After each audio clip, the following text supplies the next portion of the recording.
Welcome to Post Wrestling's Night 2 coverage of WrestleMania Vegas. I am John Pollock, joined by Wai Ting, and we are going to be here for however long it takes us to go through WrestleMania. But I wanted to make an announcement off the top that, we have had a lot of fan engagement this week, and I want to welcome one of our priority Post Wrestling Cafe members who is going to be joining us for the review. This person is not going to be identified. We're not going to talk about this person, really, and they're actually not going to comment on anything, but they're here in the corner, and I'm just obligated to say that. They do have a lot of money, so that's all that you need to know. That was certainly bizarre. One of the more bizarre activations we've had. Dare I say, I would not qualify this person as a celebrity, and we will absolutely talk about Adam Weitsman. I don't think he crosses the threshold of celebrity, but if he does, he might replace G. Gordon Liddy in terms of the weirdest celebrity at a WrestleMania. This was certainly one of the most bizarre moments I can ever recall, and one of the most just naked, ambitious activations for a TKO-produced event. To the point where I couldn't imagine the UFC actually doing this. I really believe Dana White would actually stop this from happening at a fight. WWE not so much, and maybe I will be proven wrong by the end of the year. But I thought this is one of the most ludicrous things ever. That this crypto billionaire that was in jail 2 decades ago for check fraud was our guest commentator for Jade Cargill and Rhea Ripley. And dude didn't say one word, didn't even say great to be here, nothing, not a word out of this guy. And then he returned to his front row seat for the rest of the show. So did they actually call him a guest commentator, or was he simply there to sit down next to the commentators? Like, was that the privilege?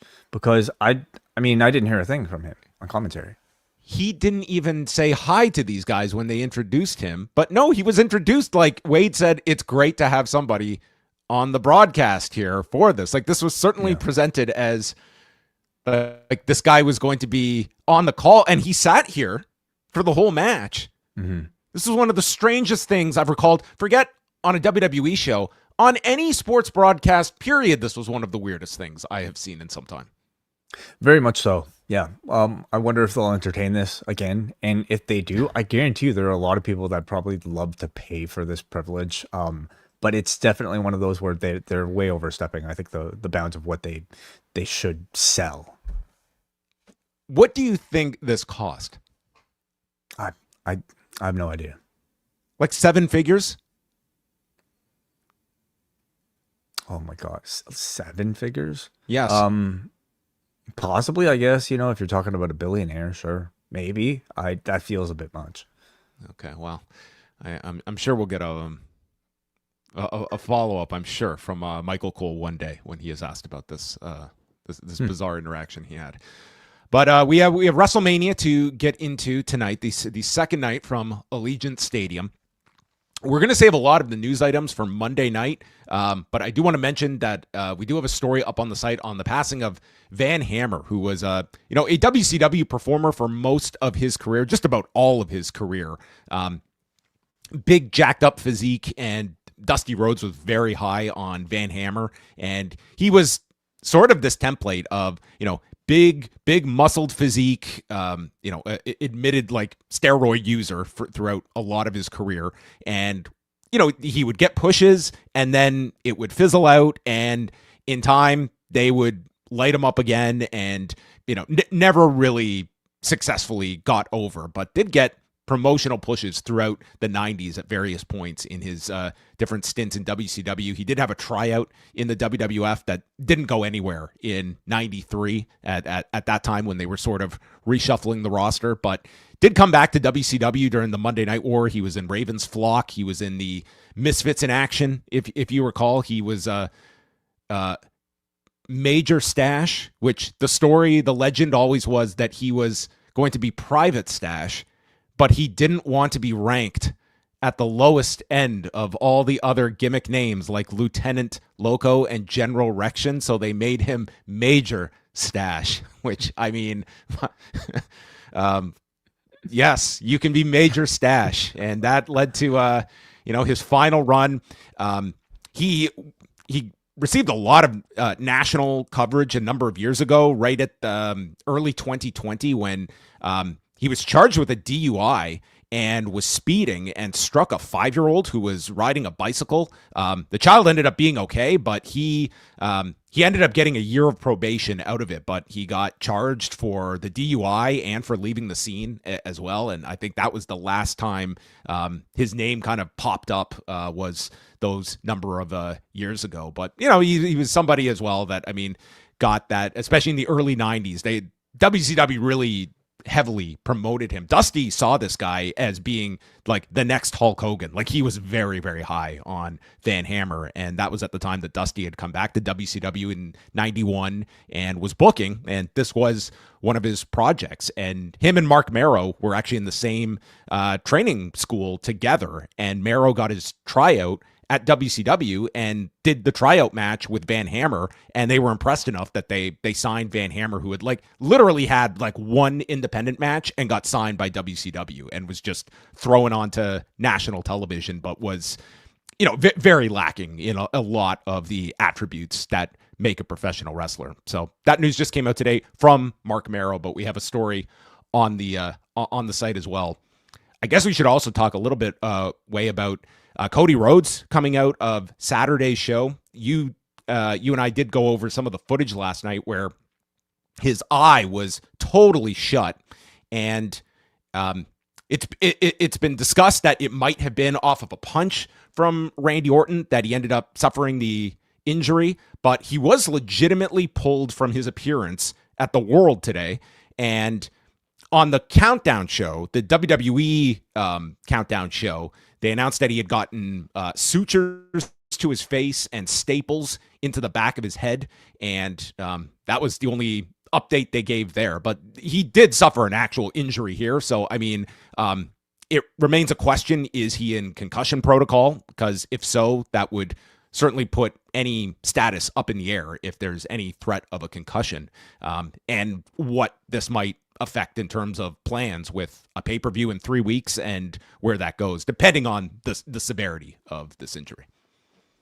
Yeah, judging by the eye, it certainly, it looks bad. But whether or not it requires a length of absence more than 3 weeks, which is how long the pay-per-view is another question. But certainly for the angle, it's a great visual to have. But of course, we hope for the best with his health. And, assigning the damage to the punt, is a natural coming out of it. Now, making sense of where Randy and Cody are in terms of the babyface heel dynamic, well, that is for them to figure out by the coming weeks. And then just on the countdown show tonight, I zipped through this. There was a really great video on Oba Femi where they went back showing him coming up in Nigeria, then coming to the U.S. and going to the University of Alabama where he was on the track team doing shot put. And then they even got Nick Saban here, the famous college football coach, to comment about the fact this giant was on their campus and they were like, we need this guy to play for us. It was why is this guy just doing shot put? And it was just a really great video that they didn't, I don't think they aired this on the main show, but it was a really good video package that they did. So the only other note was, on the countdown show, they did change the Finn Balor Dirty Dom match into a street fight. I guess as they decided the way they were putting this together, this match needed lots of weapons, and therefore they came up with the reasoning for it. Yeah. So let's just go right into night number 2. The final WrestleTix number for night number 2, 51,266. And the announcement came later from John Cena that we got an attendance of 55,255. And if we compare this to a year ago, the Las Vegas Stadium Authority number was 60,103. So I would imagine we will probably get the official number here, and it will not be 55,255, but they are certainly not exaggerating these to ridiculous degrees, as we have gone over many times. Joe Jonas performed the Star Spangled Banner, and Cena is out to start the show again. Got into a nice power walk here, and referred to the incredible night one that we had. And this did not generate much of a response from this audience. That I think we're here for. Let's see how night 2 pans out, because I didn't think there were too many fans of night number 1. And he says we have to start the show big, and pyro goes off, and out comes Oba Femi to an enormous reaction.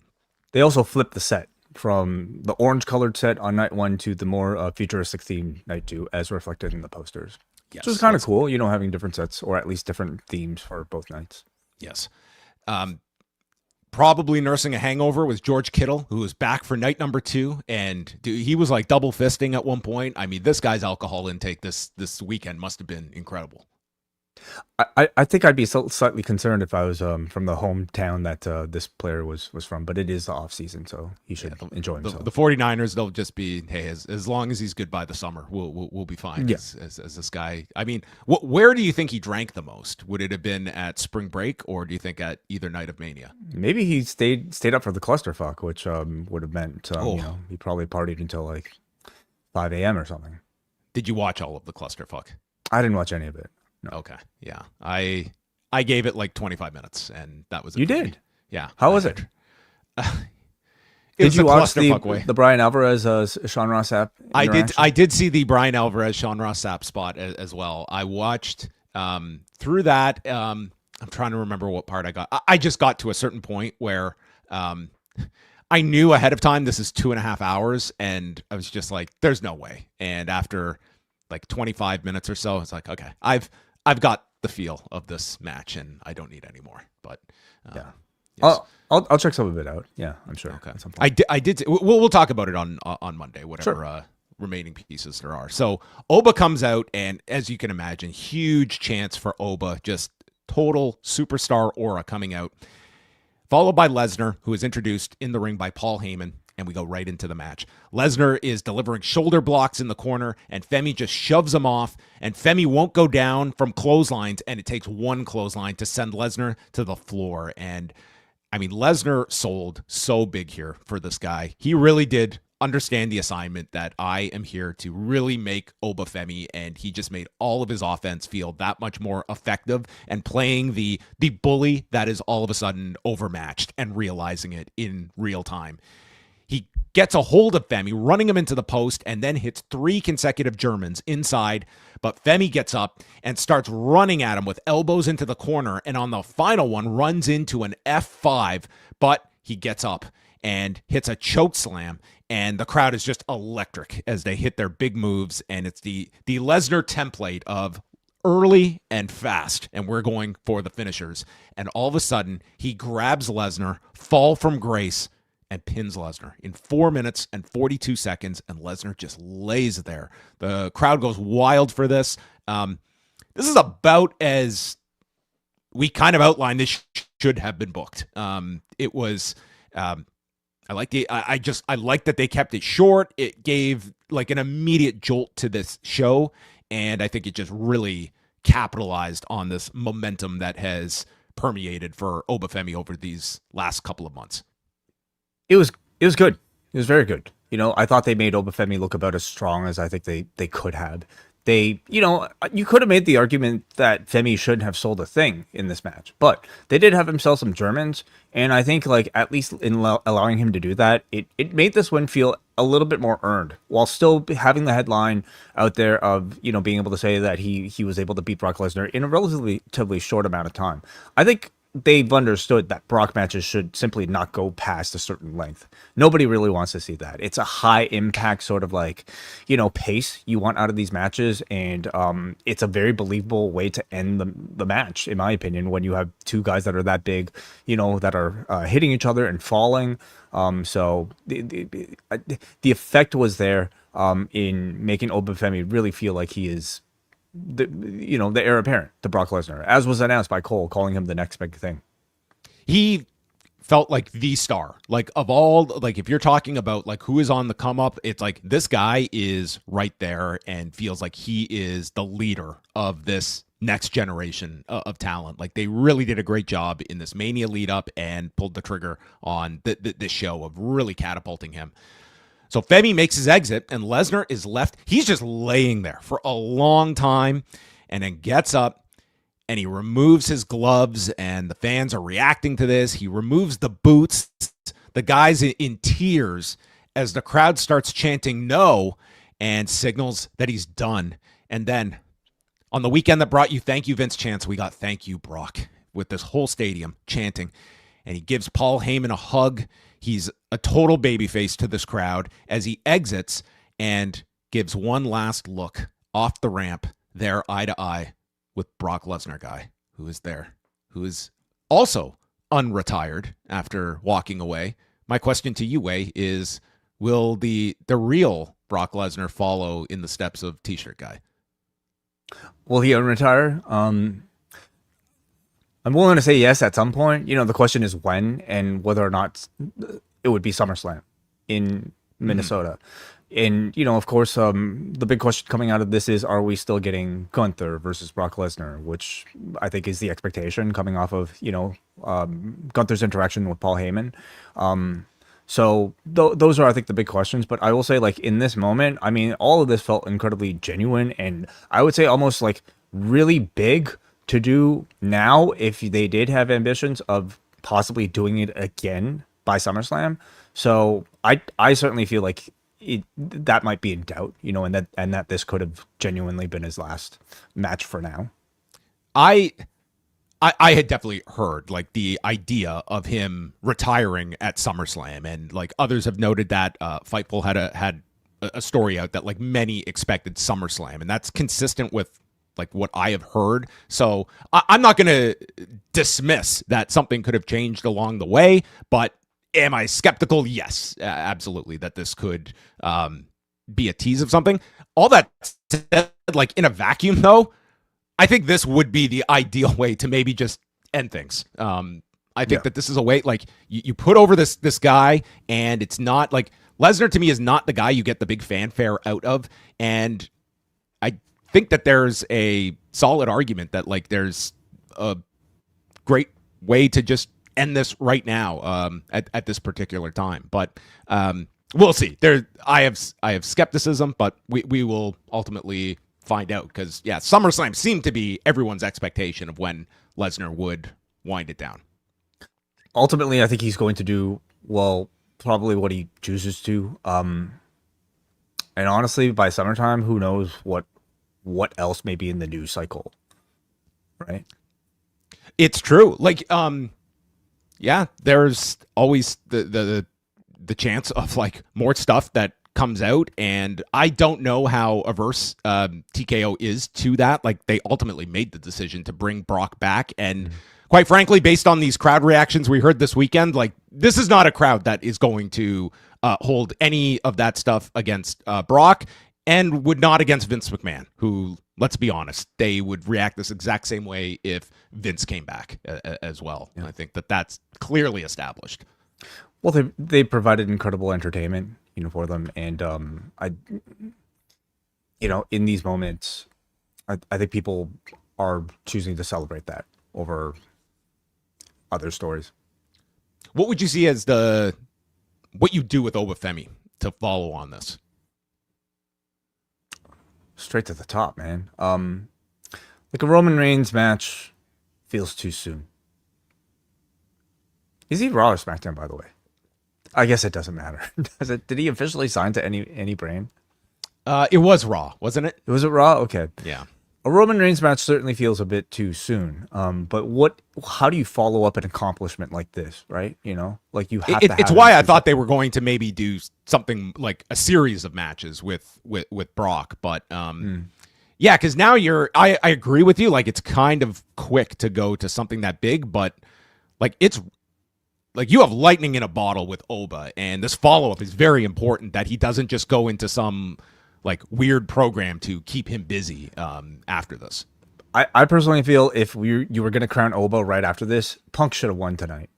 Oba defeating Punk, I think, would have made a whole lot more sense. You know, would have been a lot more believable than to have him beat somebody who should be so unbeatable in a Roman Reigns. So right. So then it's the ladder match with Penta, Rusev, Javon Evans, JD McDonough, Dragon Lee, and Rey Mysterio for the Intercontinental belt. Penta comes out, this incredible mask. He got like a really nice entrance here. He got a Shao Kahn Mortal Kombat integration, like ad integration mask. Yeah, he got the Mortal Kombat tie-in here. Yeah. So Mysterio was in some nice gear that maybe was the holdover from last year that he had all tailored ahead of time. He couldn't use. This match was awesome. I think seriously, I thought this was better than anything last night.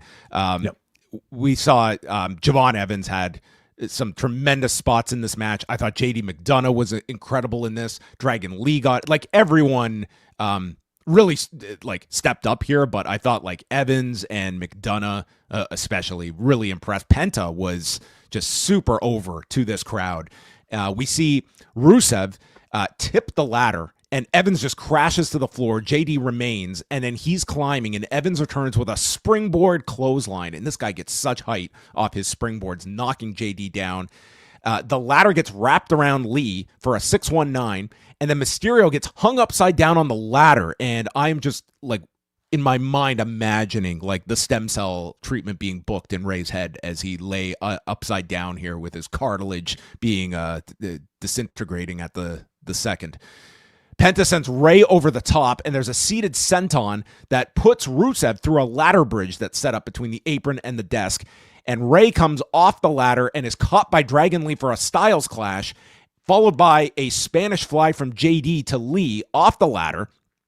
Penta and JD fight on the ladder, and we have a ladder bridge created where Penta hits a Mexican destroyer onto the bridge as Michael Cole declares that JD McDonough is dead.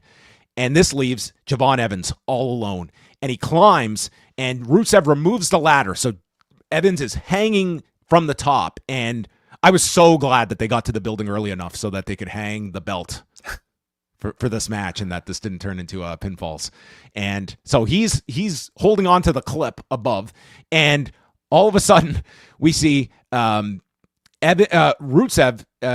Evans comes down. He gets yanked down, and Rusev climbs.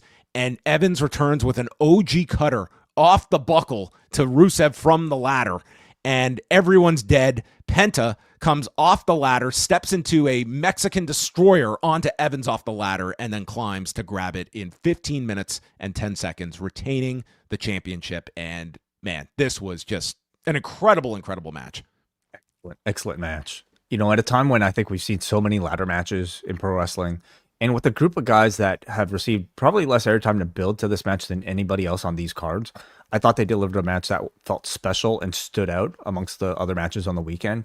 Great spots from beginning to end, and I was really impressed that they almost had a spot for everybody to shine in this match. You know, from I think that Ray with that awesome springboard senton to Rusev on the outside, to Javon's perfect OG cutter to Rusev, who took it amazingly.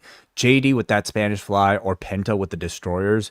I thought, like, despite the lack of story heading into this, it allowed several members of this mid-card to feel like they were bigger stars coming out of it. And I really do hope they capitalize on a number of them by showing highlights from this match, and how, you know, you can make an argument that this was sort of a sleeper hit that might have even to some stole the show. So this crowd was up the entire time, and this was great. And I hope it almost becomes a bit of an annual tradition in place of, you know, what, like, because we never know that we have one of these. But I mean, you certainly have the mid-card roster that is begging for an opportunity like this on a stage like this. Yeah, and I mean, for like some of these spots that they were doing, like, they really upped the danger quotient. And when you're going from spot to spot to spot, you always want to be sure that your safety online is paramount. And that is why NordVPN always has you covered, no matter how risky it can be online. Support for this podcast comes from NordVPN. As wrestling companies rake in record profits, it seems many fans are growing frustrated with rising ticket prices and the need to juggle multiple streaming services just to follow weekly shows and premium live events. Luckily for Canadians, I'm based in a spot where one streaming service covers almost everything under one fee. But what if I'm off traveling in the US for a few weeks? So here's what I do. I launched NordVPN right on my phone, laptop, or Apple TV, changed my settings to point back to Canada, sign into my service, and I'm streaming everything like I do back home. It literally takes seconds No cables or complicated setup required.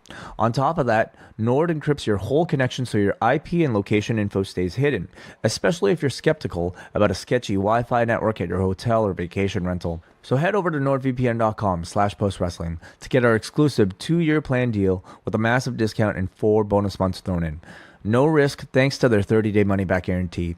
That's nordvpn.com/postwrestling. Stay safe, save money, and enjoy all the benefits of a secure internet with Nord. And there we have it. Good advice. You always take the words of Wai Ting. nordvpn.com/postwrestling. So we continue on and go into the main show itself, and kicking things off, it is Sami Zayn and Trick Williams for the U.S. Championship.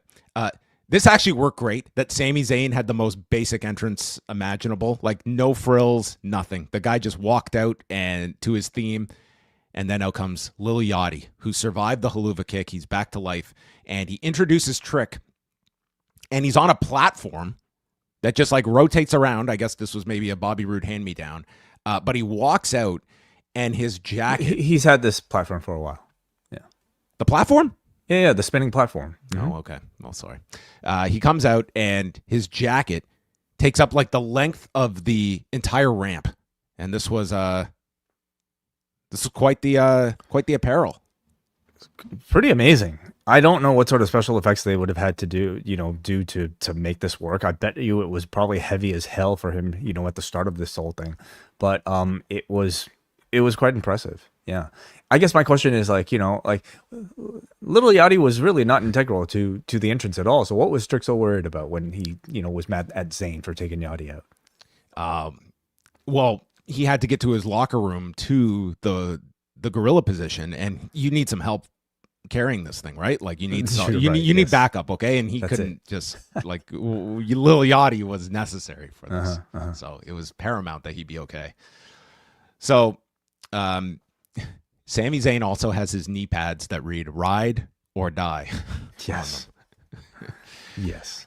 So there's a Trick slap early, followed by a bookend, and then Zayn stops a Trick shot, hits the Blue Thunder Bomb, and then Zayn takes out Lil Yachty on the floor, and the crowd boos this heavily. Like there didn't seem to be too many rides showing up at Allegiant Stadium. Nope. A lot of people dying instead. So they boo Sami. Sami hits a brainbuster to Trick on the edge of the apron and follows with a haluva kick right in front of Chuck Zito in the front row. And he goes for another one in the ring, and it's stopped by Lil Yachty and sets up a Trick kick for a near fall. And Zayn kicks out, sidesteps a Trick shot, hits the exploder, and then sets up for the final haluva. And as he runs at Trick, he's caught with the Trick shot. And just like that, Trick Williams pins him in 8 minutes, 50 seconds, winning the championship. And he went over to his family in the front row. I thought it was a fine match. I think that it will more or less be, responded to in terms of Trick. He gets the belt. They're obviously very behind Trick. If you were expecting like a really great Sami Zayn match, I don't think this really hit that level. Yeah. At 8 minutes, much like many of the matches from night one, to me, it felt too short for, I think, any sort of, there should have been a moment of catharsis, I feel, for Trick, but, nothing was really achieved. This really just kind of felt like almost, an expected, moment for Trick, even though I felt that they would have prolonged his chase by having Zayn do something even more nefarious to deepen himself into a heel. But really the fact is, by the time they got to this match, this crowd already fully recognizes Zayn as a heel. So any effect of maybe for a further double turn from these two would have, I think, been flat because everybody already has done, they've already done the turn off TV. So they're approaching this, and really, where do you go, with Zayn even as a further heel? He could lose and even be a bigger heel, which is, I think, what they, chose to do. And in the meantime, you have this wonderful big stage coronation of Trick Williams as a U.S. champion. So, yeah, perfectly fine, but not necessarily a match you'd say you'd recommend or even remember all that well after this WrestleMania. No. Yeah, this kind of was of the night one variety. We saw some more celebrities. We got George Kittle and Gronk chugging beers on a split screen, and Michael Cole reminding us tickets are still available for Gronk Beach tonight. All right. How? You How could tickets still be out there? No, I definitely don't. I don't know if too many will be heading off the Gronk Beach. Next was Dirty Dominik and Finn Balor in a street fight. So Dominik had an amazing entrance. He's lifted on this giant throne with an army of luchadors as the king of the luchadors. And he comes out, terrific entrance here. Dominik has had some really good Mania ones, and this qualified. They mentioned that his mask was, I guess, in reference to Santo, saying that he's like maybe better than Santo. And also the silver mask that he was donning here. And also a jacket and boots in tribute to Perro Aguayo. And then the Demon comes and does his big entrance as well. Real great opportunity here that you could have put in a logo on this guy's back, but they opted not to go that direction. Could have been like Mortal Kombat available or coming to theaters on this date. True. I'll say like the entrance is always great for the Demon, and like you could just tell Paul Levesque probably spent a lot of time, trying to map out every single spot here.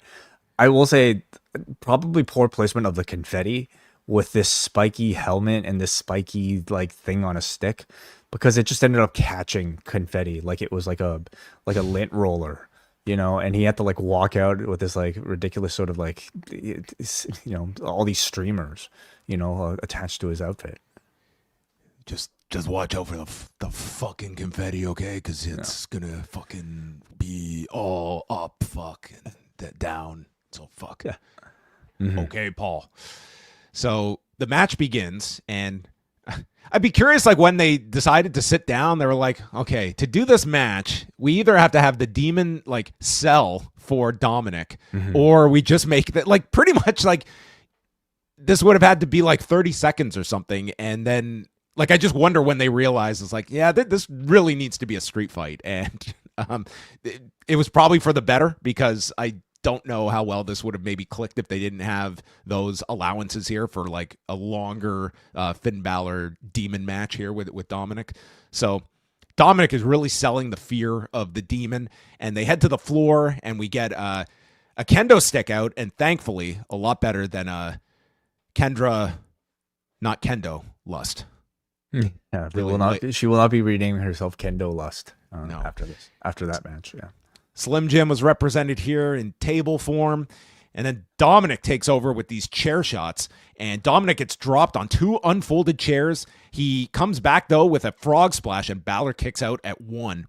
The coup de grace misses. We go back to the chair shots. There's a chair around Balor's head as he hits a 619, follows with a frog splash, and Balor kicks out. So there's more chair shots from Dominik. Dom sets up the table, and the leg goes out from underneath him, so he has to fix it. And this crowd treated this like this was the biggest faux pas they have ever seen. They just railed on Dom that the leg on the table temporarily just went out. And so the crowd is all on him. Balor attacks him with the chair, shotgun with the chair around Dominik's neck, and he puts him through a table with the coup de grace, pinning him in 13 minutes. And the Demon wins. That was it. Yeah. Non-mega championship match here for Balor. Well, he's due one, I suppose. I thought the match was okay. And to be honest, like in reflection, I don't know how many WWE Demon matches I've actually been that into. And I feel like there's always more problems than I think benefit to these matches.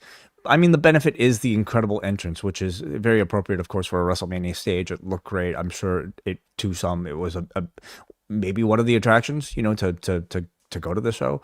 But I always think like the match is a bit tricky because Finn is a babyface, and as the Demon, he's supposed to look incredibly dominant, so he can't really sell or elicit that much sympathy. Yet he's also not the type to be able to warrant like a quick squash match either, especially on like a WrestleMania card, because all of his size or just whatever, right? So I thought they had to work extra hard to really try to show us that this was an elevated version of Finn Balor as usual, like a version of Finn Balor that has like a higher 2K rating. But to me, that's always kind of met with like minimal effect, like he works a little bit more, I don't know, aggressively, I suppose. And I think they could have made things a little bit more clear by having him like maybe kick out of things with that much more sort of like quickness, like he did have like a kick out to the frog splash at 1 or something, but that was kind of it.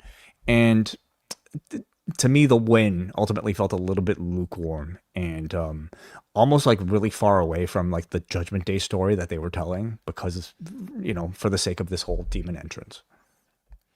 Yeah, I mean, it was your weapons match, so that kept the crowd engaged in this, and I think it helped having Dominik a part of this. It was fine, but not anything that was like that blow away great.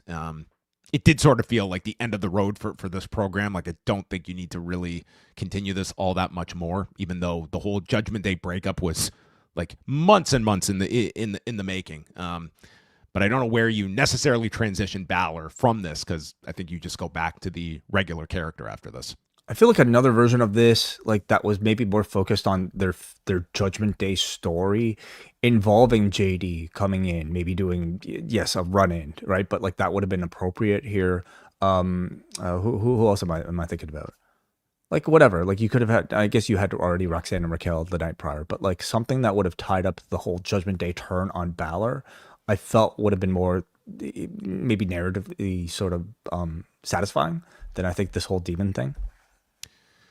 Well, it's time for that part of the show where we go to Adam Weitsman, the Priority Pass VIP holder who was introduced on commentary.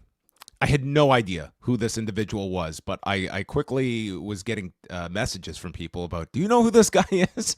I was like, I had to find out who this guy is. So from what I can understand is that back in 2004, he served jail time. He pleaded guilty to 86 felony counts of bank fraud and 1 count of making a false statement in connection with a loan application. He was sentenced in 2004 to a year and a day in federal prison, serving 8 months and paid $1 million fine. Came out of prison, and I guess he founded this crypto company several years ago. He is now a billionaire, and I guess that includes having lots of opportunities such as this. And George Kittle seemed really enthused by this, as he was up to beers number 10 and 11 simultaneously behind them here. And yeah, this guy's also had ties to Syracuse University, where he would bring all of these celebrities to these games and was paying athletes for their NIL deals and stuff, and then had this big falling out with the university, so now he has nothing to do with Syracuse. Really billionaire things, it sounds like. Billionaire things, and that come up with stuff like this, that, like, I guess if you've got this kind of money, you do this, but why? I'm surprised they didn't put him into the main event of tonight's show, like as a run-in. Maybe that was too rich for even his blood. Maybe. Yeah, this is ridiculous. And again, I don't know if he was like, he wasn't here to promote anything. He wasn't even here to like get himself over or anything. Like, he literally just sat here. I was like, if I had stupid money like this way and I could buy myself into like this, I promise on my life, I would give this to like a chance for like a kid to have like the greatest experience of their life, rather than like yourself you would put here. It was just so bizarre for so many reasons here. That's why you'll never be a billionaire, John. You're not thinking. What did he get out of this? What did he get out of this? I guess like everyone tomorrow is going to be tweeting about who the fuck was this. I guess many more people are familiar with Adam Weitsman after this, but I don't know. I can't get into the head of people like this. And I don't think Wade Barrett could either, because he seemed as mystified as all of us. I almost wish he did commentary, just so that we would have something lasting in this, like, in the legacy of Adam Weitsman, similar to like Art Donovan, in wrestling lore. Unfortunately, in fairness, the guy did not like ruin the match, because had he done commentary, he would have probably overshadowed the match completely. So you don't know that, John. There might be the next Jim Ross within this Adam Weitsman. You never. I can say with 1,000% certainty that this guy would have probably ruined the match with his commentary, or said something totally like ridiculous. Everybody deserves a chance to call a WrestleMania match. Imagine he's like imagine he's an AEW fan and he just started going off here. Like, who knows what has this opened the floodgates, Wade? Like, is this the last time we see something like this? Because now we have opened it up that if you have enough money, you can do this too. This is an option that no other billionaire has probably thought of. Yeah, that's probably a sure bet. So it is Jade Cargill and Rhea Ripley. Thoughts on their entrances, Wade? Nice. Yeah, nice. I wouldn't say like among the best on the shows. You know, Jade's I thought was like relatively sort of like tame, you know, maybe. And Rhea's was in white, and Cole lets us know that it's because her outfit was inspired by her escape from an insane asylum, or at least her character's metaphorical escape from an insane asylum. Is that another shot at AEW? Well, that'd be Jade in white, not Rhea. Oh, sorry. I've got this mixed up. I thought you were talking about Jade there. So, all right. Well, she's out of the insane asylum. Jade takes control early, sending her into the barricade. Rhea takes all this damage, but she's smiling because she loves pain and waves it on as Jade puts her in a crossface, handed down from her former AEW training partner. And Rhea gets to her feet and lifts her up on her shoulder. Sorry, who's that? Who? She was being trained by like Danielson at she had Oh, okay. Because she did like the Nagata Benoit version, didn't she? Did she do I thought she had the arm capture here. Oh, was it the S? Okay, yeah. I could be mistaken. Rhea gets to her feet, lifts her up on the shoulders, and drops Jade face first, and a riptide is attempted and stopped. Jade is attempted and turned into a victory roll, and then Rhea pulls out a Hurricane Rana when Michin appears, distracting the referee for B-Fab to attack. This is the most annoying run-in spot now. It's just every single time now. It's the double distraction spot. So you distract the ref so that the other person can run interference. So B-Fab tries to attack her, but Rhea fights her off, runs her and then runs her own shoulder into the post, and Michin boots her. And then Jade lifts up Rhea onto her shoulders to hit Darude. The sandstorm, Way. The one-wigged sandstorm. Never thought I'd see it. Maybe Kenny must have had some training. This was the alternate name he was going to go for in 2005. I think it's a great move for her. Like, she's tall. She could probably lift anybody in this division on her shoulders and do this move successfully. It's a huge drop from Jade, from Jade's shoulders. But it didn't even result in like it was a 2 count. Like it was a 2 count. It's the setup for Jade, which is why wouldn't you save this for another time when you're going to win with this move? It would give her. Maybe were there political motivations here, and trying to discredit the most protected move in AEW. I wonder, but maybe not. Maybe she was just looking for a cool move. So I was waiting for Rhea to then go for a coffin drop for like a 1 count. Yes. Mm-hmm. So she kicks out of the sandstorm, and then Io Sky does the Charles Robinson sprint down the ramp to attack Michin and B-Fab, and the distraction leads to a near attempt at a riptide. Jade again avoids, hits the pump kick. Jaded gets countered one final time, and now Rhea manages the riptide and wins in 10 minutes, 9 seconds. She wins the championship and has a big celebration with Io at the end. I thought overall that this was a very good match. I thought that for Jade Cargill, I thought she really did not do anything like out of place here. It had a lot of heat attached to it. They had some really nice counters to both the Jaded and multiple attempts at the Riptide, and we got the arrival of the Sandstorm. I mean, what more could you ask for a Mania match? I thought this certainly was the superior women's title match compared to last night. That's a very low bar. I mean, how long did this one go in comparison? I mean, this one only went 10 minutes. It's not like this one got a ton of time, but I also wouldn't have been looking at this one as like, this one did not need 15 either. I think I might have had lower expectations for this one, and but I don't disagree with you. This was, regardless of expectation, the better match. I thought Jade did very well in her role here. She did everything right in the match, and if there are any doubts about whether or not she'd be able to handle like a title match in a WrestleMania stage, I thought she answered that and stepped up to that challenge really well. Again, like this might have been one where I'm saying right now, probably could have used a few more minutes to really kind of hit that next gear. Many of these matches were unable to, and as a result, they kind of felt like, your TV level main event, just in terms of excitement, or like maybe if you remember that Netflix debut where like they had a lot of big matches that were built up to, but such small amounts of TV time because they had so many other things to get to on that show. That's really how a lot of these mid-card matches felt.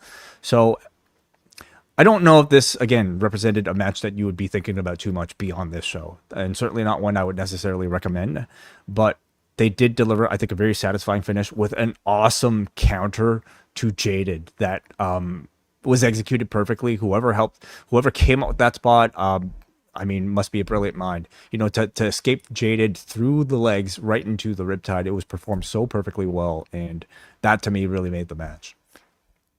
And Io got on WrestleMania. That she did, and no Asuka and Kairi. Yeah, no Kabuki Warriors. So John Cena's back for the attendance announcement and the 2-night total. And he says, well, that concludes my role as host. It's like, wow, what a usage of your time this weekend. But then the Miz and Kit Wilson storm the ring. Miz calling himself the locker room leader. Cena introduces himself, doesn't know who Kit Wilson is, doesn't watch SmackDown anymore. And he says that, Miz says, we want a WrestleMania moment. And Cena's like, cool, have one. I'm out of here. I'm going to go hit the slots. And then Danhausen's music begins. And we see an entire group of midgets. And in maybe the funniest line that Michael Cole has ever uttered, he screams, it's midgets. And before you get mad at me, this group told me this afternoon that they want to be called by that term. It's like, thank you, Michael. You've got me covered now, too, so I can describe this. And so we get the mini Danhausens coming out, followed by their leader. And I saw numerous comments asking, where was Vince McMahon? Was he spotted backstage for this? And Danhausen arrives in the ring. He says he has finally made it to WrestleMania Hausen, and he has something to say to you. And he points to John Cena, walks up to him, and he just wants to shake his hand. Miz calls this a circus, and Kit calls the midgets toxic and knocks one of them down. So one of them, Famous Davis, goes and punches Kit Wilson in the balls. Then they all jump Kit Wilson, and that leaves Danhausen to punch Miz in the balls. And Danhausen hits, with the blessing of John Cena, a 5-knuckle shuffle. And it ends with Danhausen going up to Cena saying, you can't see me, as the smoke shoots up, but he's still there. So he's got to run underneath the ring. And Cena pretends, this is so funny. I'm broke. I can't keep a straight face here. And then he tees up the main event. So you did get your John Cena Danhausen segment. Mm-hmm. It honestly is really hard to believe that this guy just debuted at the Elimination Chamber, you know, and in that time he has just felt so entrenched and so a part of this company and this company's really promotional machine that I don't know what that says. I mean, you know, like he really is a great fit for the WWE machine to the degree that I never could have predicted. And to say that this has been a successful run for him would be a huge understatement. So, yeah, this seems like in a short amount of time, just to be able to, you can say that Danhausen, you know, was maybe worthy of this level of WrestleMania spot. Certainly more of a role for this show than much of this roster. Hey, Danhausen, come talk to me. We've got a secret. We've hired 7 midgets, okay? You can't tell anybody, okay? We've even got Danny Fuckhouse, Stackhouse, Danny something or other, okay? They're going to be out there. No one knows. No one knows. Even John doesn't know, okay? So these midgets, okay? You can't tell anybody about them, but it's a big deal, okay? This is a huge deal, okay? Don't fuck this up, all right? Yes. Thank you, Hunter. Thank you for investing in me like this. No Triple H opening address, nor that's right. Anything on these particular shows. That's right. We didn't have Hunter on either night of these shows as well, and they didn't do. They just kept the Hall of Fame thing to the one night, which was fine. So on that note, and Cena did no physicality here, and I mean I don't know if there's any expectation at this point, but I always feel like there's some expectation of former wrestler at least doing their finishing move, or at least in this case the 5-knuckle shuffle, and he did not do any of that. So I wonder if that was just intentional to be able to draw more separation between the wrestling John Cena and the non-wrestling John Cena. Yeah, I did think they were going to feature Cena a lot, like do some backstage stuff. Like they really kept him pretty like limited on these two shows. Like this was the extent of it, the Danhausen thing. And I'm not even complaining. Like I don't think the show needed more non-wrestling segments on it, but in a different era way where we didn't have like the crazy ad load, I'm sure a lot of that would have been replaced with different segments, Cena and other people as well, that would probably have at least gotten screen time if they weren't in matches. But that's the reality of things. So we go to the main event, and it is CM Punk and Roman Reigns. And man, they broke the budgets here for these entrances, starting with Roman Reigns, where we've got an opera singer. We've got the big drum and piano combo here to play out Roman Reigns with video of the Samoan dynasty. And big entrance here from Roman Reigns as he makes his way. Always got to love those drums.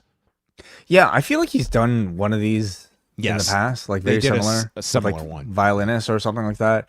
I thought this one was really good, though. It's like, it's classic. You don't need to maybe dress this up very much. Like the entrance is his walk, and it's just looking at this guy, right? So it was good. And then we cut to the Vegas skyline, and there is CM Punk just hanging out on top of Allegiant Stadium.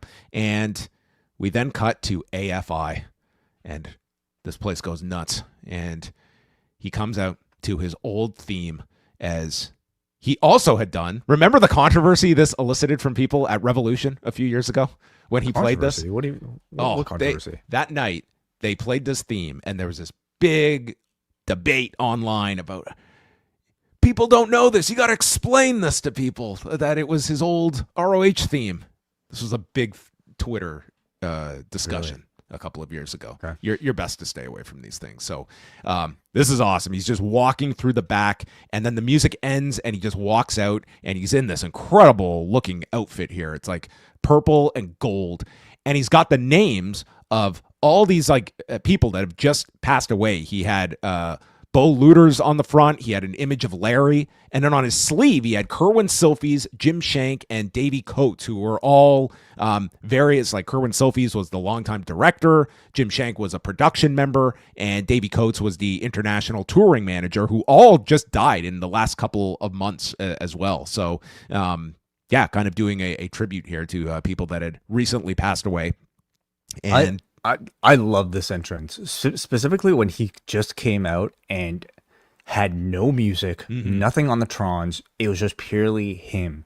And that, for the main event of WrestleMania, stands in such contrast to everything else that you would expect out of WrestleMania that has been on the show, that I thought was awesome. Like, it was great. It was great entrance. And then Living and Color the jacket starts. too, like adding so much, like to use, you can argue maybe again some of the most valuable real estate in the entire year to pay homage to, you know, people in your wrestling family that have passed away. You could hear the passion in Cole's voice in having to like announce to the entire wrestling world who these people were and what their contributions to their company was. It was touching. I would argue this would probably my favorite entrance of the entire 2 nights.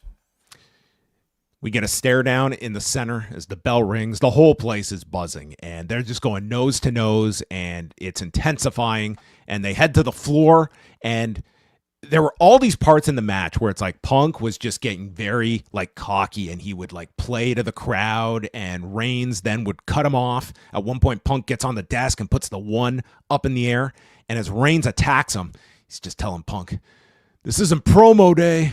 This isn't Twitter." And Michael Cole going to deep down his arsenal for his references, telling us that Punk proves he can pound and ground with the best of them. And we get the step up knee bulldog combo, and he calls for the GTS. This is only like minutes into the match, and gets stopped with elbows and a Superman punch. And then Reigns is calling for the spear, but gets nailed with a running knee that cuts it off. And again, Punk is playing to the crowd, and they're pointing out how he's being very cocky, but it's the cockiness that has got Punk to where he is, that he can play this way. Reigns gets placed on the desk, and Punk climbs the turnbuckle, and I'm thinking, this dude who has torn his triceps how many times? I was just like, oh my God, please do not try this. And Reigns got off and just cut him off. I was like, okay, good tease. because you don't need to be CM Punk doing this spot in 2026. On WrestleMania, Oh, my you would God. argue you do. Like, you could tear any muscle you want as long as you finish the match. Oh, this guy had a death wish, Aaron. He was going to make sure it was realized. So he saves Punk temporarily, and then he hangs up Punk upside down and busts him open in the mouth with Superman punches, and then takes the steps and clobbers him in the face. And Michael Cole, I know you've got to give leeway in this match. So this too has now become an unofficial street fight. You gotta give leeway, okay? It's playoff season. I mean, it's in hindsight, honestly, they probably should have just added that stipulation to this one. Maybe this one, you would argue, could have used it more, especially like the allowances with the count out. But again, they do establish that it's referee's discretion, and you could understand, even in kayfabe, in the main event of WrestleMania, why maybe he'd be under pressure not to call a DQ. This is the referee Shayna and Natty needed at Bloodsport. That's right. Yes. So Punk is busted open, and the blood is flowing. He catches Roman with a GTS off a spear attempt, and this comes out of nowhere, and we get the first major near fall of the match. But Reigns comes back, he spears him, and the crowd is just totally locked in at this point, really heated. Like, this feels like a big main event. And Reigns starts to taunt him, making the go to sleep signal, and he goes for one, and it's blocked.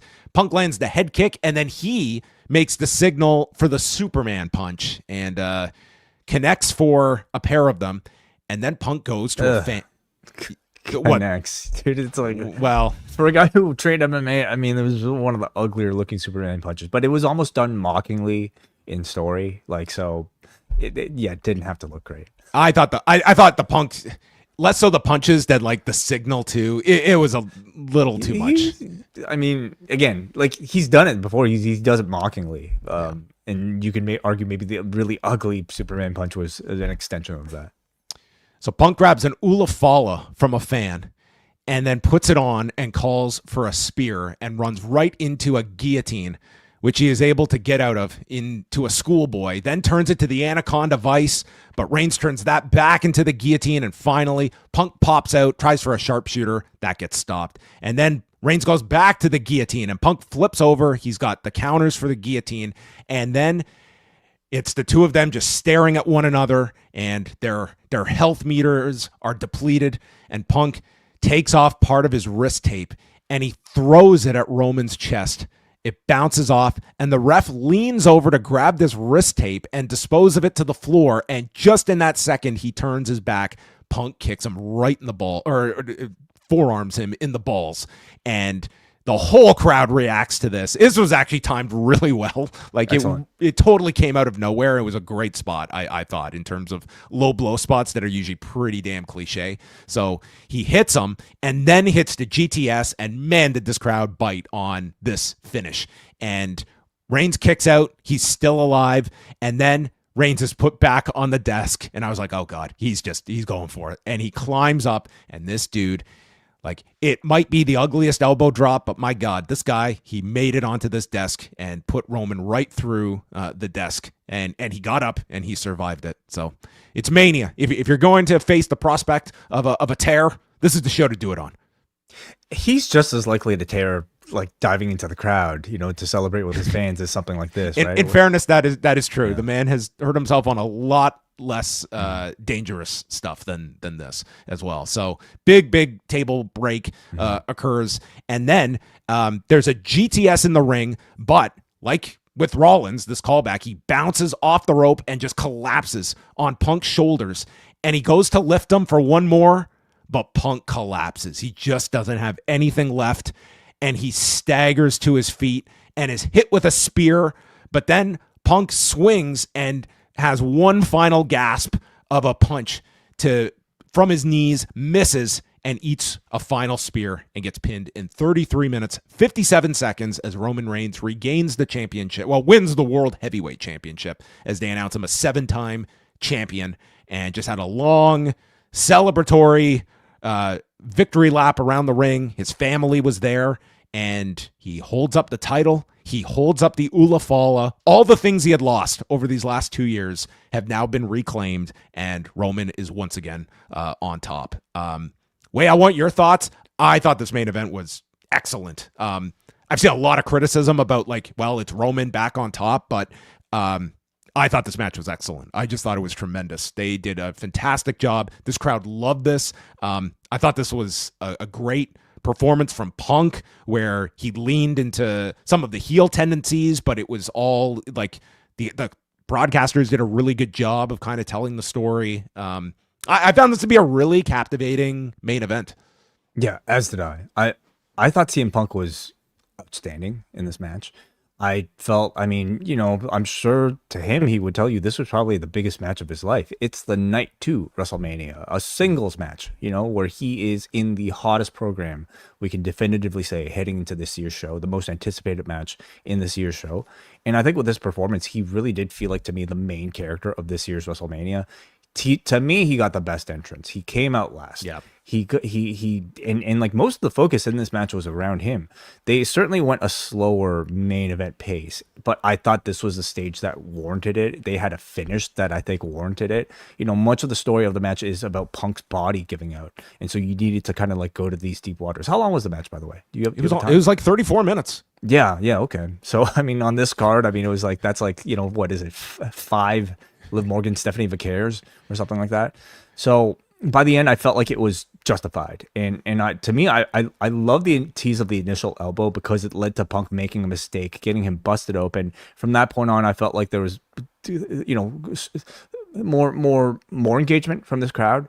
And I really liked this submission counter sequence that centered around Roman's guillotine. I found it engaging and led to, I think, a very successful yay boo between the two. The crowd was so locked in, vocally chanting for both men, you know, so this really represented one of those like perfect WrestleMania main events between two baby faces that the crowd equally, I think, wanted to support. And then at that point, what do you do, you know? And they introduced the element of Punk doing the low blow, which I thought was lovely because, you know, this was not something that was necessarily teased at all, but it showed the desperation from CM Punk at this point to feel like he needed to resort to these sort of like older tactics that he used to do in order to try to finally get one up on Roman. And then you give the big payoff with the big elbow. But the culmination of it, I found the most fascinating because I found it to be almost a story of like, you know, Punk having the will and maybe even the smarts, you know, to be able to win, but no longer having the body to be able to support it because he was on top for pretty much the entire match, leading to that second GTS when his body just simply seemed to give out. And so it almost seemed to me like the story was an admission that he is getting old.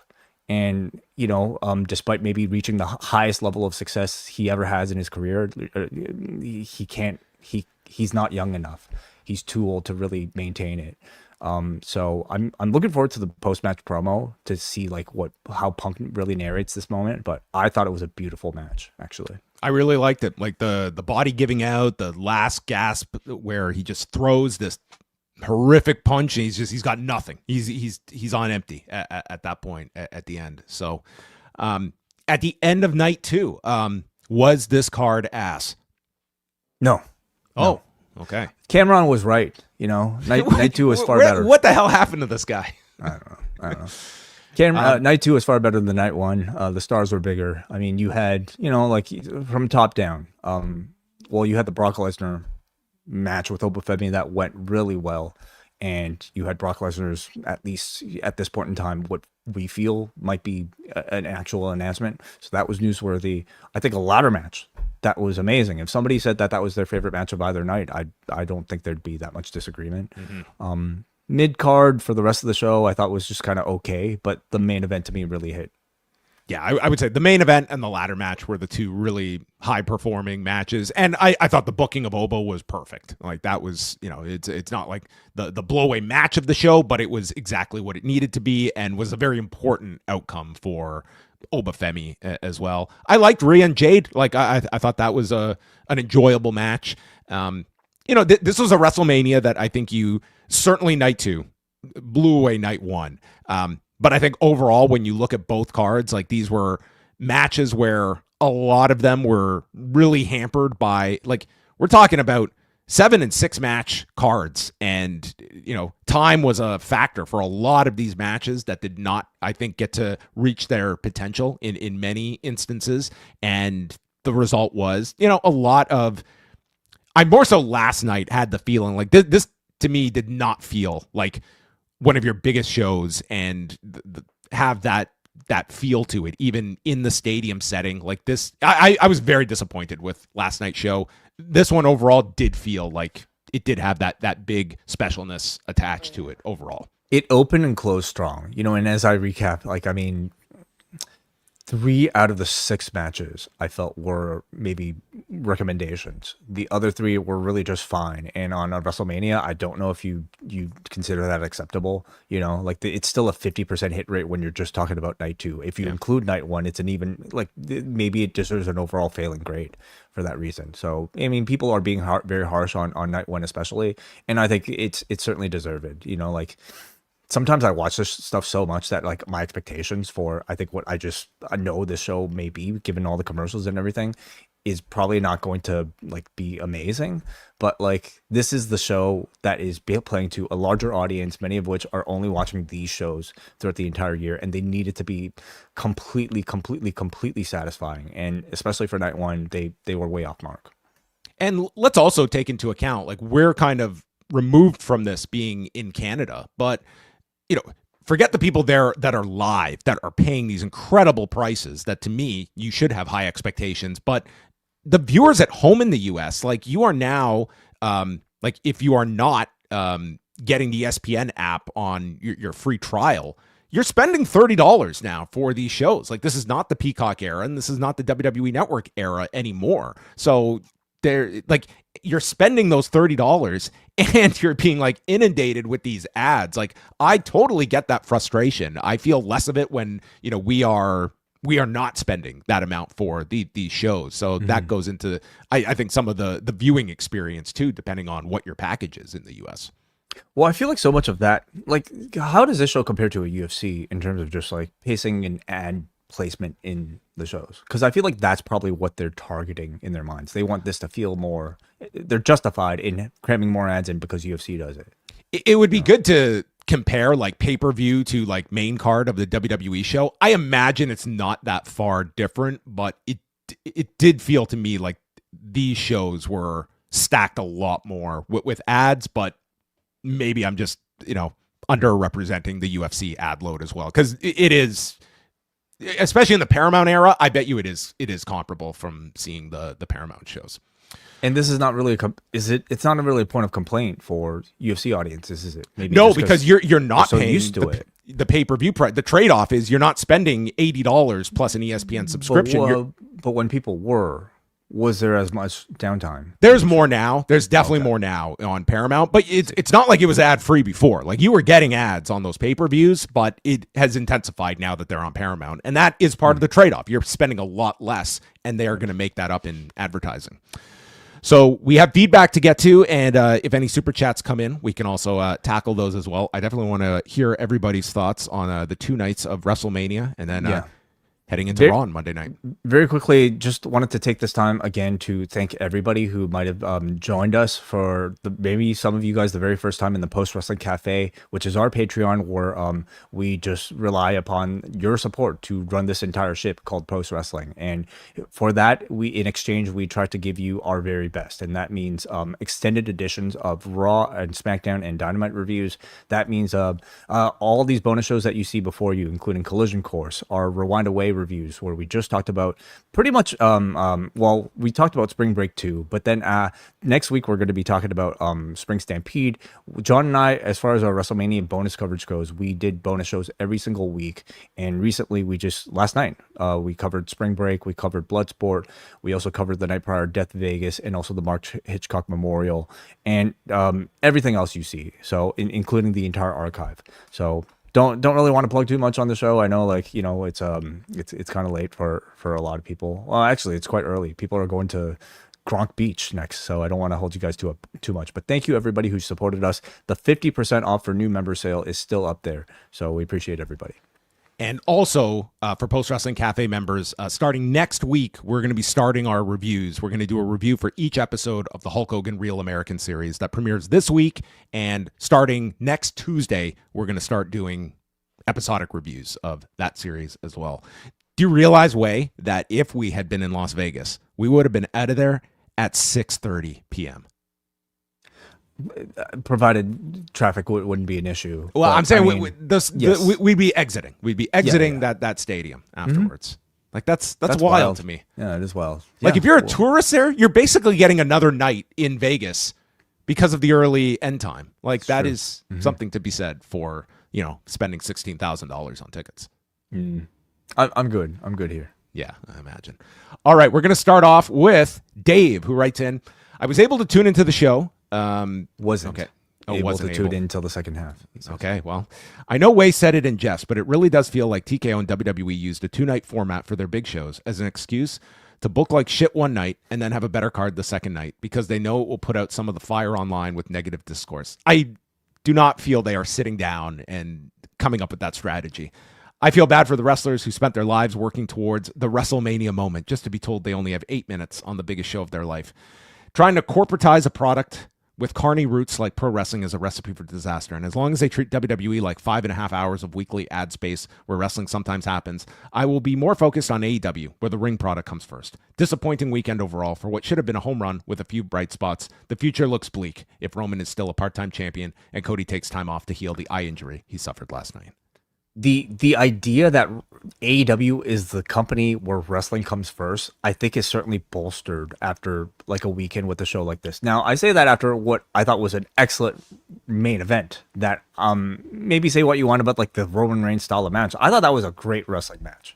Like put it up there with like any sort of like great WrestleMania main event in my opinion. I thought it was great. But like especially coming off of last night, seeing like the amount of effort and money and everything else they put into the pyro, the stage, like all this stuff that is amazing, the video packages. But to see the wrestling not be able to like back that up and not to receive the same amount of sort of like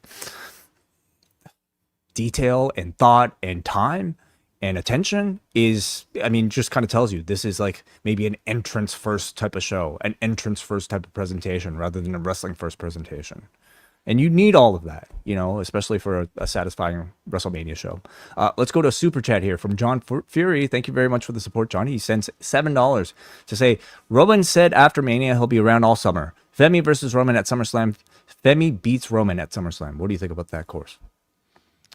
I mean, it's one option. You do have like several big contenders in the pipeline between Oba Femi, Gunther, and Seth Rollins on top of it. Now, Rollins will be in the Breaker program, but like Reigns and Rollins at one point was a direction. And I could very well see that being held off maybe as far as like next Mania, but I do feel they will eventually get back to that match. So there's a lot of different options you have with Roman as champion. Rematch as well.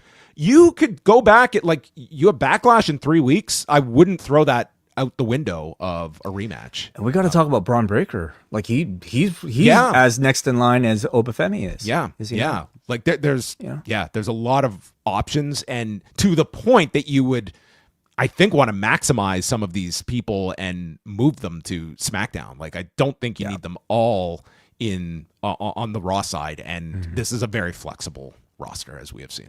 So. Yes. John Fury also sends another super chat at $7. Thank you, John. He says this match was both Roman and Punk's best match ever.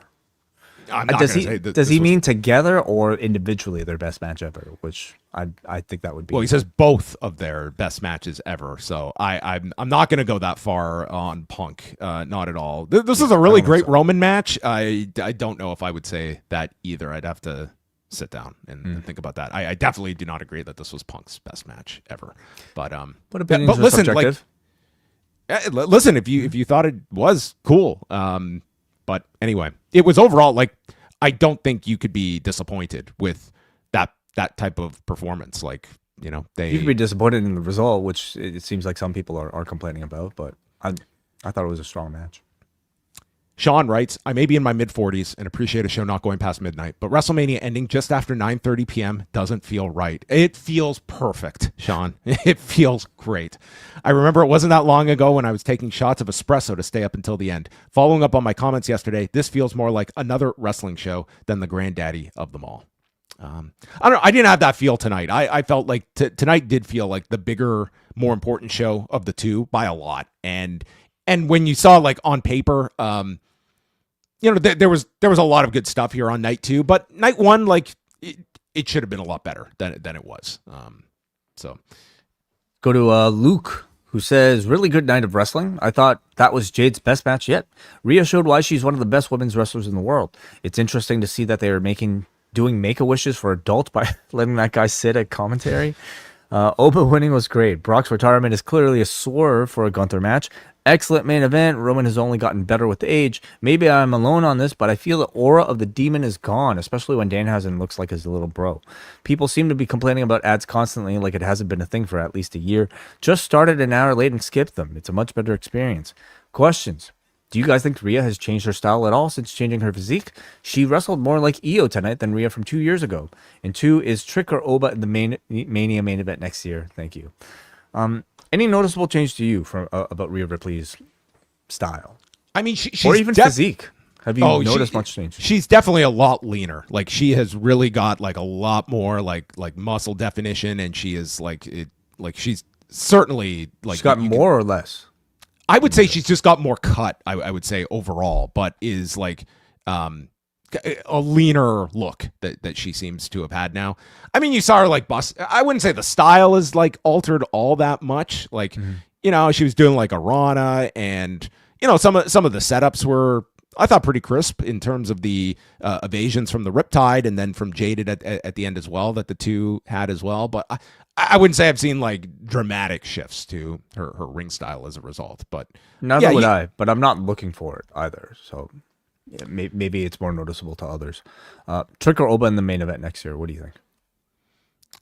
Oh, I would be stunned if Oba is not like in a prime position. I would say something would really have to go wrong over this year for him not to be in one of those positions by next year. I think it'd be a failing if he's not at that level within a year, because he seems like everything is there for him at this point, and barring some kind of injury, like the sky should be the limit for this guy. Like he is.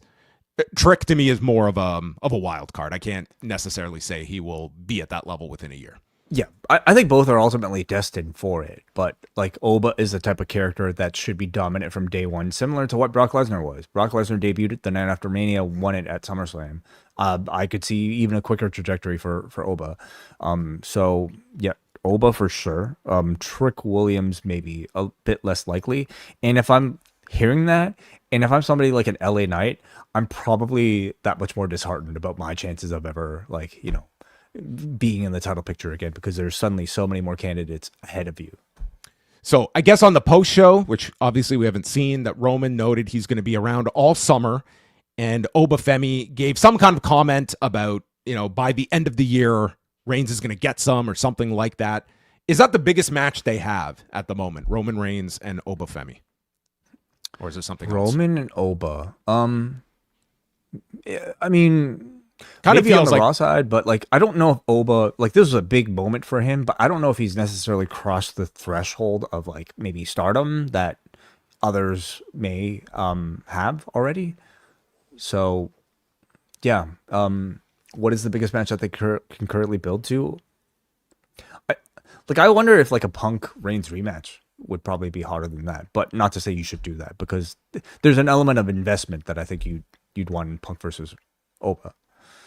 Mike writes, better show in terms of matches and results than night 1. Roman and Punk was a much better main event. Felt like a fight. I predicted Punk to win, but Roman taking advantage of Punk being exhausted and beaten up felt like a realistic sports story. Glad that Rhea won. Didn't love Finn and Dom breaking so many tables, but it was good. Money in the Bank was awesome. Well, not quite Money in the Bank, but we understand. Still disappointed. Some matches felt a little shorter than I'd like, but not as egregious as last night. Lesnar and Oba being about 5 minutes, and Oba initially no selling, and then his inexperience briefly being exposed, which gave Lesnar an opening before Oba just finished him, was smart. Oba to win World Championship from Roman, and when is his question. Like that seems to be the match a lot of people want to see. Listen, he's really hot at the moment. I don't see them going to that instantly. And whether that is ultimately this is just a distraction and Brock comes back for another Oba match, or Oba gets involved in some other program. Like I could see Oba being in some kind of angle Monday that takes him away from going for the championship, because I feel they almost need to create a reason for him not to go for the title instantly, because that is what the audience is going to want to see coming out of this. It feels like Roman is such a still beloved babyface that I think it makes more sense for Oba to win it off of Cody if you're going to crown Oba Femi. Because you need to tell the Roman Reigns tribal chief sort of redemption story, right? You need to establish a reign, like a really strong reign for him. And you should. There's so much money. I think so many fresh matchups for Roman Reigns at this point. But if you want to crown Oba Femi quickly, I think Cody now, in his state, being pretty much a heel, to me at least, like having Oba Femi beat him, I think would elicit a better reaction. You could argue like Roman does make more sense on SmackDown, where all of the family is, and Cody going to Raw. It's like you get Cody on the same show as Punk, which I think is something you do run down the road. Like you could flip and do something like that, and it also then it keeps Roman and Oba, gives them a reason to hold off on that, because I do feel that is a big match to get to and one that you want to save for something big. Yeah. So on that note, like, do we expect whatever trades or like whatever draft? Like, is that a post WrestleMania thing anymore? Maybe Roman shows up on SmackDown, and then Nick Aldis's new rule is once you cross the entrance, you're our property for 3 years with a fourth year option. Okay. Yeah. That's how they get in that. And he's trapped into a restrictive contract. Do you want to take the next one? No, it's yours. Okay. David Bixenspan, I just because you do it so much better than I do. David Bixenspan says, "Look, I'm not even going to bother talking about the matches themselves or crack jokes about them. This company style just isn't for me anymore. I used to be able to enjoy WWE style wrestling on its own merits, but the current style isn't even good by that standard. Although I've started to have concerns that even stuff like John Cena versus Umaga might not age well anymore, and I'm afraid to find out.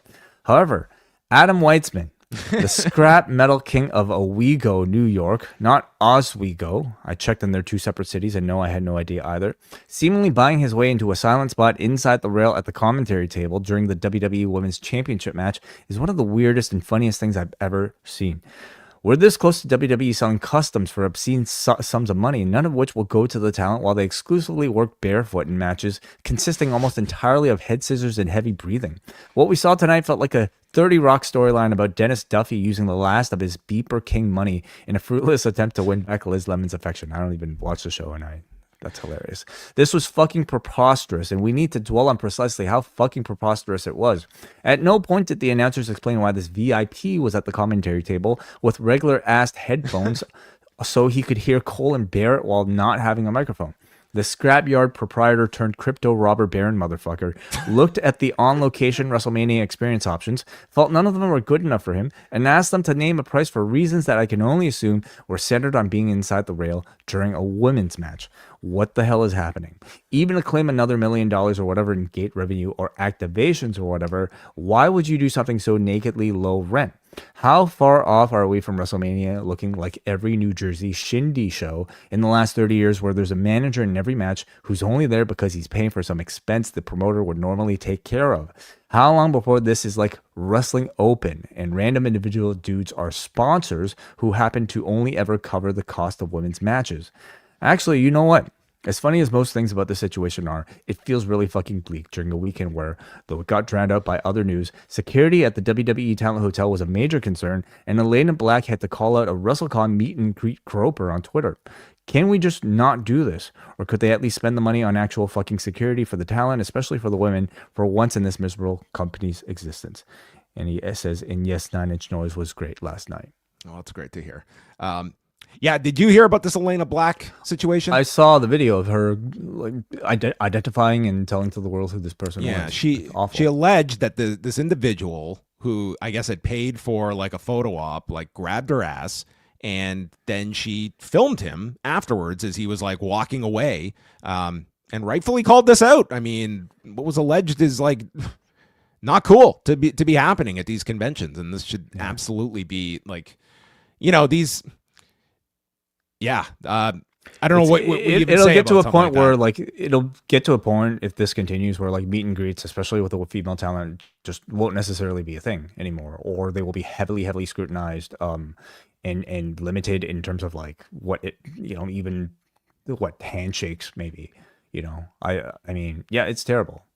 Yeah, it's like, you see some of these photos that come out, and it's just like a lot of these people, like, they're just good sports about it, but it's like, man, you're going to a meet and greet. It's not like a meet and touch. It's like, you're going there for the photo, and it's, and 95% of people are cool here. Like, these are normal interactions that don't have a controversy attached to it, but you see something like this, and it's, it certainly is, concerning when you see this, and it's, and you couple this with like, the stories we hear of like, stalking stories, or like the extreme cases that occur with some of these individuals. Next we go, let's go to Jeremy in Texas, who is leaving the show and thought it was solid. He said, a better show overall than last night, better main event. WWE has opted to go back to what has been working with Roman as champion during the Bloodline era. I appreciate WWE using the show to crown 2 new stars in Oba Femi and Trick Williams. Yes, the tickets are overpriced. Yes, WrestleMania is held to a higher standard, but has the vocal community gone overboard with the criticism? Some shows have been bad. While these were not perfect, I don't think it's as bad as what I've seen out there. So that's from someone that did attend. I don't know how many supporters you will have for night 1 defense, but night 2, I think, was an overall enjoyable show overall. And I thought 2 really excellent matches between the ladder match and main event as well. Yeah. Yeah. I think good or bad, like, reactions are always going to be slightly overblown on the internet. It's kind of just the nature of what it is. But I also think, like, if you're there live, you're probably having a very different experience from everybody else, right? And one that's incredibly valid, but it's not going to always be representative of the people that are watching at home, sitting through all the ads and everything else, right? So thank you very much for that piece of feedback, and hope it sounds like you enjoyed yourself, which is awesome. Alex from Portland says, nights 1 and 2 overall, get a 5 out of 10. Some of the wrestling was good, including Jade's best match, and the booking for the undercard was pleasantly unsurprising. However, the main event bookings weren't great. Roman, a man infamous for infrequent appearances and even less frequent matches, is top champion again. Jelly Roll is still hovering around the SmackDown title scene, and I get the feeling Pat McAfee will somehow find a way to avoid leaving WWE. The short, tame matches coupled with the insane amount of ads absolutely hurt the weekend, and how the hell do you give 3 ladder match participants jobber entrances? Cena didn't add anything special as a host, but at least we got Kit Wilson and The Miz in a segment. Thank you both for your week-long coverage. I hope John enjoys his social media break and doesn't return only to find out he was booked in a title defense. Are you taking a social media break, John? I always take a social media break when I'm not talking on this show. So yeah, I will disconnect from Twitter. He says, question, we saw a fair amount of famous people ringside for Mania this year. Do you expect many celebrities to travel to Saudi Arabia to watch next year's WrestleMania? I think that I don't know what level of celebrities you might have, but I mean, for these big, like, boxing events, like, they have flown in like a who's who of boxing royalty to some of these shows. I don't know how overboard they will go. I certainly feel it's going to be influencers galore, and I'm sure there's going to be a heavy, like, celebrity component next year, because it's going to be the whole the whole image of this big, huge show that I do imagine there will be, people brought over to just add to the star power of that event, just looking at other combat sports events and what they've done. Like looking at F1 in Saudi Arabia, there are plenty of celebrities who go there. So, Jordan from the Bronx, I'm glad that Oba won, but for a 5-minute sprint, it didn't quite reach the level of Brock Goldberg from a few years ago. Oba was the right winner, but he could have looked slightly more dominant in victory. Brock retiring was a surprise, though admittedly, I don't feel comfortable with someone named in the Janelle Grant case getting the amount of praise that he did walking out. I don't regularly watch WWE. The actual wrestling often feels 3rd or 4th in importance outside of the ads, entrances, and celebrity worship. People pay $30 for the ESPN service only to continue to be sold more capitalism. Even the live crowd shots made sure to focus on recognizable faces instead of the average fan who likely sacrifices a lot of money to be there. I would have liked to have a nice cutaway to like a family of 5 that are like in the bleachers. Like, hey, it's the Morgans. They're from Cincinnati. Yep. They're going into debt after this weekend, but they wanted to have one last show. The show was fine, but the product overall lacks soul. TKO's WWE is just not for me. We go to Gemini Joe, who says, "Wow, what a difference between the nights of WrestleMania 2. Tonight would be a top 10 Mania by itself." He says, "Who do you think wins the world title first? Oba, Breaker, Trick, Sami, or Logan Paul? What do you think of that crop?" Oba, Breaker, Trick, Sami, or Logan Paul? I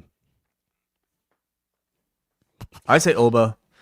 And then just because, to me, he feels immediate, and I think they'd want to capitalize on that, followed by Breaker, I want to say. Then, I don't know. I see Sami being further away from that, although, we'll see how great this heel run can get. I just don't know if I think he's further from it. I don't really see it for Logan Paul. I think that would be a... I mean, I don't know. The heat would be immense, and you could make the argument that, of any celebrity they have, he'd be the most qualified and most deserving of it. But he's not a celebrity anymore. He's an everyday wrestler, and is he a world title guy? To me, no. Not right now. But that's not to say they, if they're committed to long reigns, there's going to be people. But if they just look how many title changes we have seen of late. It's everybody gets their turn at some point, and Logan getting that, sure, at some point. But I would be with you. I think it's Breaker or Oba would seem the favorites in terms of the immediacy that you could see happening this year, and maybe even earlier than the latter part of the year. Muggin writes that WrestleMania was a tale of two nights this year. Night 2 delivered the goods. For once, a Roman Reigns main event didn't have a ref bump or an Uso run-in or any smoke and mirrors. CM Punk was at his absolute best in what was a stellar match. Oba, Femi, Trick Williams, and Javon Evans all had killer outings. It got off on the right foot with Femi beating Lesnar. I don't think his retirement will stick until Gunther strong-arms Heyman for a rematch at SummerSlam, or a match at SummerSlam. The IC title ladder match was bananas, and the slow burn double turn between Zayn and Williams continued. Rhea and Jade somehow over-delivered. Jade had her best outing to date. What's this new title run going to be different than the last one that Roman had? Well, I don't think this is going to be a multi-year title run. I think that this is going to be one that I don't think it's going to be a super lengthy one, him keeping it till a SummerSlam or maybe a little beyond that. But I think that's going to sort of be the expectation, is that, okay, this is going to be the next big long run, and you've got all these interesting challengers. So it's also Reigns much more in a babyface position coming out of this as well. And whether or not that includes something to do with the bloodline, certainly those teases have been out there. And we'll see what they do. Tomorrow night would be a good place to at least take a step forward towards that angle if you are going that direction. What's different is that they're going to be different opponents, you would hope. And I don't think it'll be just as long. It won't be COVID. I haven't watched this press conference, but is he promising more frequent activity? The CDC just announced that. Sorry, I'm kidding. No. Did he say he's going to be around more frequently? Is that what he was suggesting? He said I haven't seen the clip, but it seems like he said he's going to be around all summer. So I don't know what that means for the next couple of months, because the summer's a while away, but yes, he's around all summer. I was like, Roman is the type of character that his aura is bigger for not being around all the time. So I think you'll continue to see a bit of a Roman Reigns pace to his appearances, which is, I think, perfectly fine, because again, it makes him a bigger star. You can argue it gives maybe that airtime for his supporting cast. So I think it's I'm not as down on this as it seems like a lot of people may be. Andy B says, tremendous main event. Was this Punk's best match since his 2021 return? If not, what holds that spot? That dog collar match with MJF was one. The Drew match? The Drew match at Hell in a Cell was very good as well. I mean, that was one thing, is that so much of the AEW run is going to be focused on the ending of the whole relationship and brawl out and everything. And what's going to be forgotten is that he had a hell of a run there in AEW. He had some really excellent matches. That feud with MJF was just fantastic. I hold that dog collar match very high as well. That that would be my answer right there. But the Hell in a Cell was, a lot of people's like match of the year when they had it as well. It kind of revived the Hell in a Cell. Okay, and I think we will finish here with Mark in Toronto. First thought, Pirate BFAB. I didn't get much of a look of what she was dressed up as, but it did seem to be a unique outfit that she was wearing for that run-in spot. He says, I don't normally watch these shows live on account of all the commercials and video packages. That made going through night one of Mania a really quick and empty experience. A whole lot of short and formulaic matches that would be considered dull even by NXT standards. By contrast, night two was bookended by the exciting Oba blowout win, exciting ladder match, and a WrestleMania main event that felt worthy of being a WrestleMania main event. The middle of the show, well, all the same problems. I left the weekend with little enthusiasm of the idea of following WWE regularly again. They never could escape the narrative of underperforming tickets and instead seemed to lean into the negative press. Between McAfee, Elena Black getting harassed, Andreas Hale denied press access and the end of Bloodsport, this weekend left a sour taste in my mouth on the whole. Maybe finally getting around to seeing the Sandman's last match will help. Well, maybe. Maybe it'll help. Maybe it'll make it worse. The match is like 20 minutes. I'd encourage you to watch Sandman's entrance and then the last like 3 minutes. That would be my recommendation. Go in with no expectations is what I would recommend. Yes, yeah. That's probably a good idea. Mm-hmm. All right, and that is all of the feedback and questions, and so comes the conclusion of our WrestleMania week coverage. Wai, do you feel like CM Punk at the end of that match? That I just accomplished something really, really great, and I have to do it again tomorrow.